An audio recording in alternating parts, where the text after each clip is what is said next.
The first step is to fill one of the beverage tanks with cold brew coffee.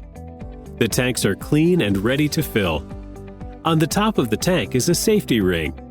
Pull the ring to release any pressure that may be inside. Next, lift up on the handle to unlatch the lid. You may have to push firmly on the lid to pop it loose. Remove and set it aside. Fill the tank with cold brew coffee. If you are using a cold brew coffee concentrate, dilute it to the correct ratio with purified water. Commercially available concentrates are generally filtered properly.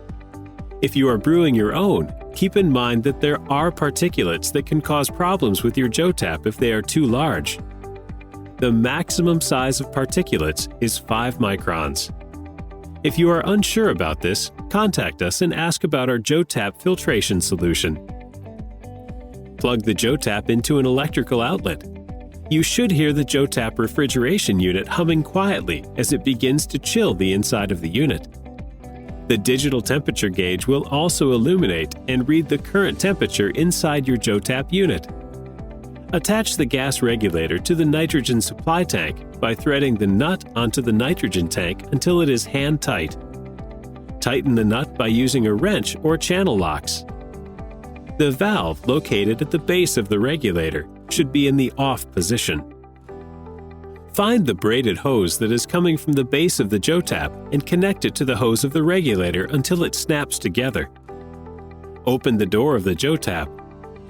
You will find 2 other larger hoses with metal fittings that connect to the tank. One of these hoses is blue. This is the gas line. The coupler has a sleeve that pulls up to allow for easy fitting.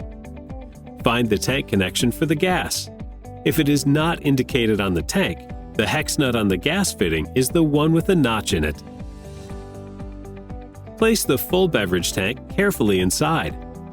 You won't need to worry about making a wrong connection. Only the gas coupler will fit onto the gas fitting, and the same goes for the product coupler and its matching fitting.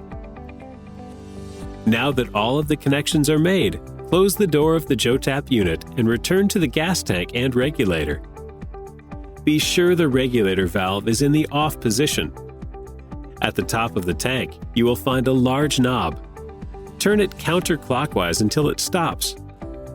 Using the flathead screwdriver, turn the screw on the front of the regulator clockwise until the top meter reads 20 psi. You may need to increase it later, but for now, this is a good place to start. More pressure may be needed to add more head and a better cascading effect.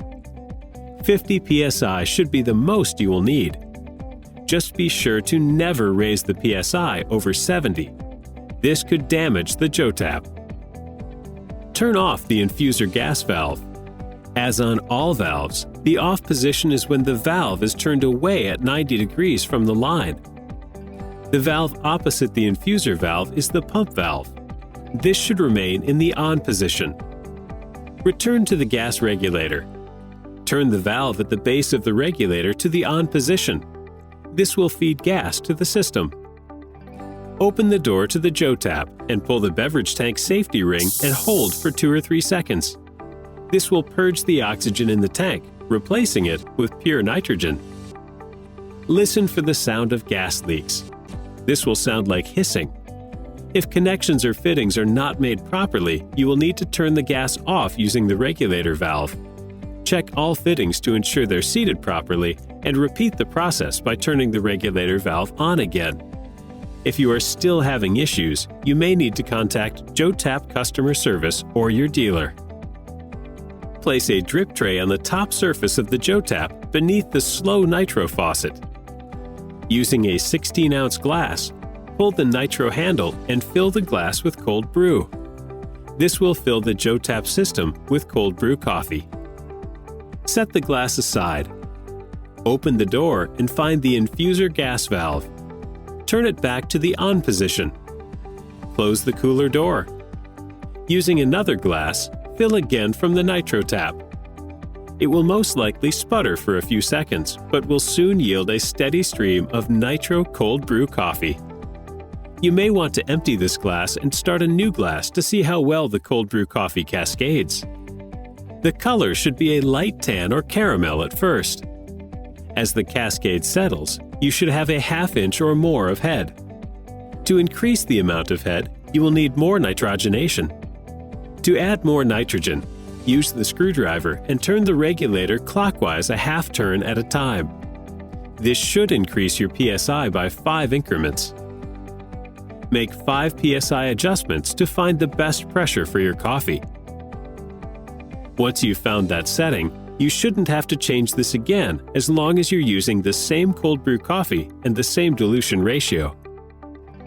Cold brew coffee has a characteristic called viscosity.